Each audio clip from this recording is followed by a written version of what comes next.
Can I ask you something personal? Have you ever looked in the mirror and questioned yourself?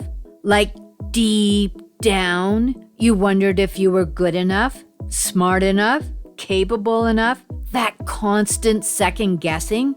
That quiet voice that says, "You're not ready," or "You'll probably mess this up." That's self-doubt. And it can sneak into every part of our lives if we don't learn to stop it. Here's what most people don't realize. Self-doubt isn't just about confidence. It's often rooted in how we were treated, especially growing up. I've lived with self-doubt for most of my life.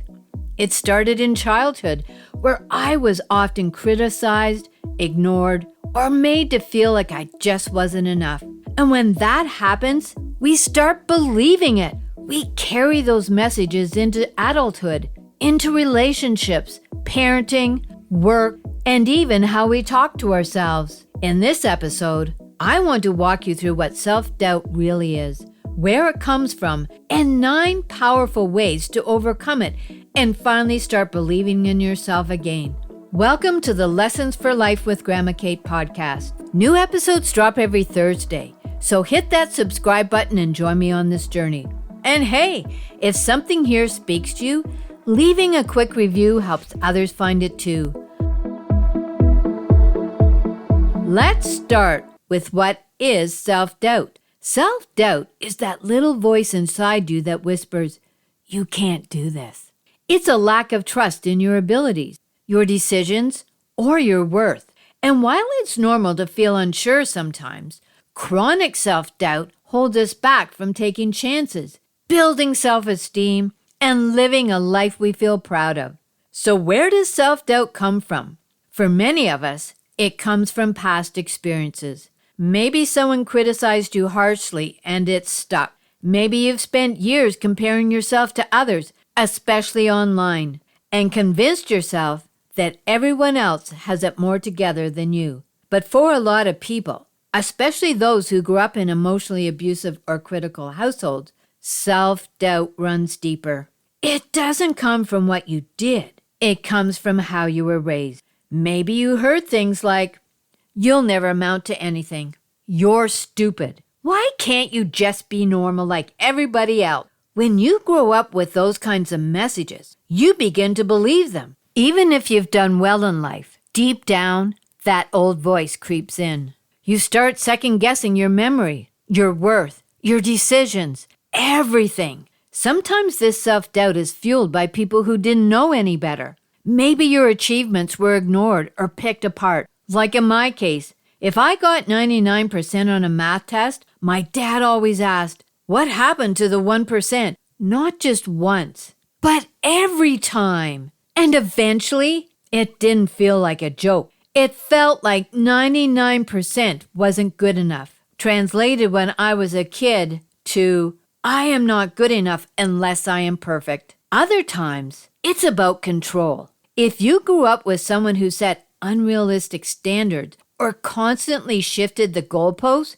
you probably developed perfectionism. Not because you're overly ambitious, but because you were trying to earn love or avoid rejection. And don't even get me started on self-doubt and gaslighting. When someone makes you question your memory, your perception, or your feelings, that kind of manipulation gets into your head and makes you doubt everything, even when you're right. So how do we start healing from all this? Let me share with you 9 ways that are helping me and can help you too overcome self-doubt and start to build the confidence you deserve. Number 1, recognize the root. The first step is to understand that your self-doubt didn't come from nowhere. It was planted, often by someone who didn't know how to support or love you properly. This doubt is not a reflection of your ability. It's a reflection of their failure to build you up. And number 2, focus on progress, not perfection. You don't have to get it all right the first time. Growth comes from trying, learning, and messing up sometimes. Celebrate your wins. Give yourself credit. You're showing up, and that's brave. Surround yourself with people who lift you up. Supportive people are like mirrors. They reflect back the truth of who you are when you can't see it in yourself.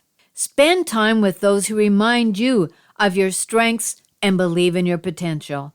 4. Set realistic goals. Break big tasks into small, doable steps. When you complete even one little thing, it begins to rewire your brain. See, I can do hard things. And that matters more than you know. Practice self-compassion. Talk to yourself the way you would talk to a friend. Be gentle. When you mess up, don't say, "I'm so stupid." Say, "that didn't go as I planned, but I'm still learning." 6. Challenge the old voice. You know that inner voice that says, "I'll never be good enough." Start questioning it. Ask yourself, is this true? Or is this an echo from my past? Replace it with something real and kind. I am learning, or I am enough right now. Rewriting your internal script takes time, but it works. 7. Set boundaries with people who tear you down. Distance yourself from toxic voices, even if they're family. You are allowed to protect your inner peace. You're allowed to say, "I'm not available for that kind of energy anymore." 8. Get help if you need it. Therapy has been one of the most powerful tools in my healing journey. A good therapist can help you unpack the damage, build new beliefs, and find your strength again. And if therapy isn't an option right now, find safe people you can talk to. You don't have to do this alone. And number 9, embrace a growth mindset. Remind yourself, you are not stuck. You can grow, change, and learn. Just because you've felt like this for years doesn't mean you have to carry it into the future. Self-doubt doesn't have to be your story. You get to write a new one. So whether you're standing up for yourself, having an honest conversation, or working through a tough moment with someone, remember, you're building positive relationships one skill at a time. And don't just learn these skills, live them. That's when the magic happens. If this episode has motivated you, hit follow for more life lessons from Lessons for Life with Grandma Kate. And if no one has told you lately, everything will be okay. Tomorrow is a new day, and with it comes new hope. As I conclude this episode, I must state that this podcast is designed solely for educational and entertainment purposes. While I bring my experience as a parent and grandparent, it's essential that you know I am not a licensed therapist. This podcast is not a substitute for professional advice from a physician, professional coach, psychotherapist, or other qualified professional. Got it? Awesome. Until next time, what is one thing you are grateful for?